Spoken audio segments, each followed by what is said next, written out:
I've met a few of them. I've met the one across the street from me, and the one on my left side, and the one on my right side as well. Actually, right? Yeah, I do know my neighbors.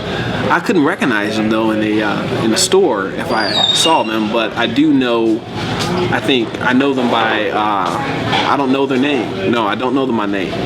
I know them by this hat, this little this hat. One of them wears the same hat all the time. I know that hat. I know some of my neighbors when I come back home, but I live next to my grandparents, so those are my neighbors. We're acquainted with each other, but we don't hang out. Like, we'll talk and we'll say hi to each other, but I don't know them very well. And then, like, the people living around us, I don't really know any of them. Don't really talk to them either. I know a couple of them. I've only lived in my apartment for 6 months, but I know a couple of them. I'm gonna get all choked up. I know a couple of them, but I know more here at Chick-fil-A and in the neighborhood here. I mean, we've talked to them a couple times. We've lived here for like 12 years, 14. Yeah, 14 years, and we still don't ever know them really. One of them I do know because we go to class together, so it's student housing, so we know each other. But the other ones I don't know. I didn't know my neighbors, but I didn't know that I didn't know my neighbors. All the neighbors that we had when the kids were growing up, we knew well, but there's been almost a complete turnover in our neighborhood. I started taking nugget trays to some of our neighbors, and it opened up dialogue. And we actually last Sunday had this amazing block party where 30 people in our neighborhood came together. When I was little, I wanted to make some chocolate chip cookies, and I remember that there was no sugar and no eggs in our house, and so my mom told me, just go across the street and ask the neighbor to borrow some. And I remember asking her, really? Are you sure I can just go do that? She said, of course, there are neighbors. And you know, somewhere along the way, I think we lost that. I remember when I was little, there was one neighborhood that I did know all like the neighbors, and we actually went out and played together. And you don't really see that now, so to be able to bring that back to neighborhoods, that'd be really good, especially for younger generations. When I was a kid and I would be out playing, we'd be all over the block, all over everywhere, but everybody knew everybody. And my dad didn't even have to whistle to get us to come home, because we knew when the sun went down, we better be headed home or all the neighbors would be chasing us home. What happened? I just think that life got to going too fast. Everything got to going too fast, and everybody set different priorities. You don't really think about it, you just go straight into your apartment and not even think about stopping and saying hi to people or trying to get to know people. Plus that awkward first step of, like you said, meeting somebody. Like, what do I say? Do I talk about the weather?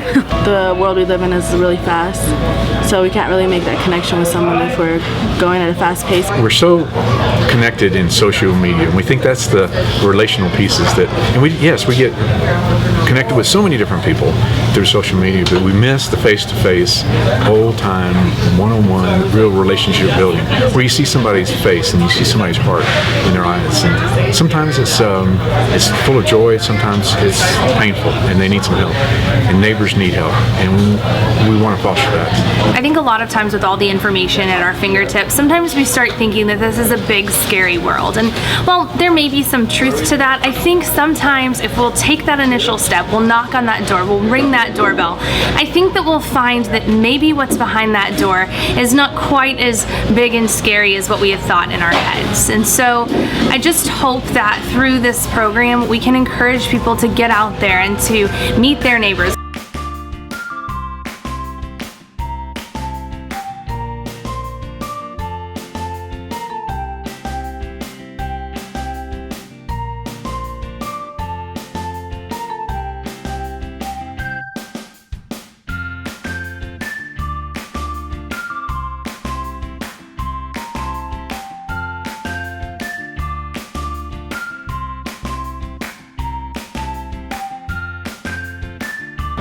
That's our goal, is to make relationships with people, and what better way than to encourage other people to make relationships with the people around them and with their neighbors, because that's our goal here and that's what we do. One of the things that we teach our team members is a stay connected piece and that caring and serving aspect of what we do.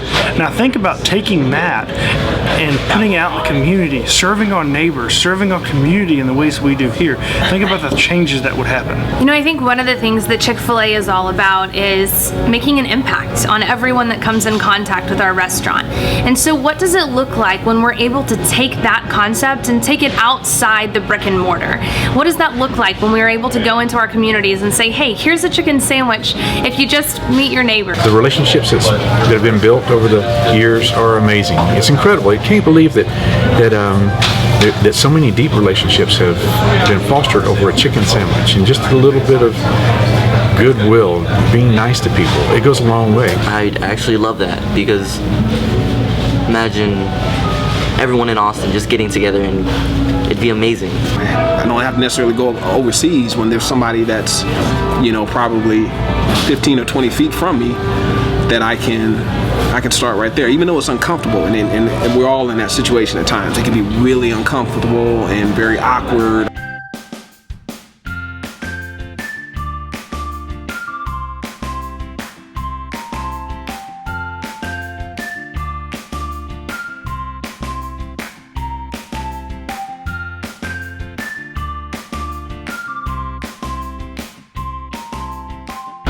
Hi, I'm your neighbor. I've been your neighbor for about like 10 years now.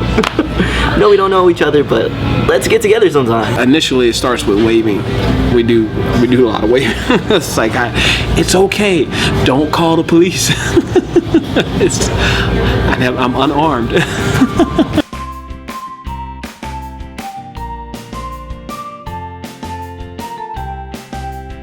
It's about getting to know through questions and gifts, and then that generally builds a little trust, builds somewhat of a trust with neighbors, wanting to get to know each other a little bit better and opening up their heart to receive what we might be able to do to help each other. What we teach our team members is that every conversation that you have is the opportunity to change somebody's day. You control your ability to actually have an impact on that person's day, because you don't know how that person's day is going. So I would say each door that you knock on is an opportunity for you to change someone's day. My advice would be do it. Life's too short to be scared to finally meet new people. You never know what can happen. I've heard some amazing stories. I've experienced some amazing stories, some things. How much time we had? You want to hear a few of them?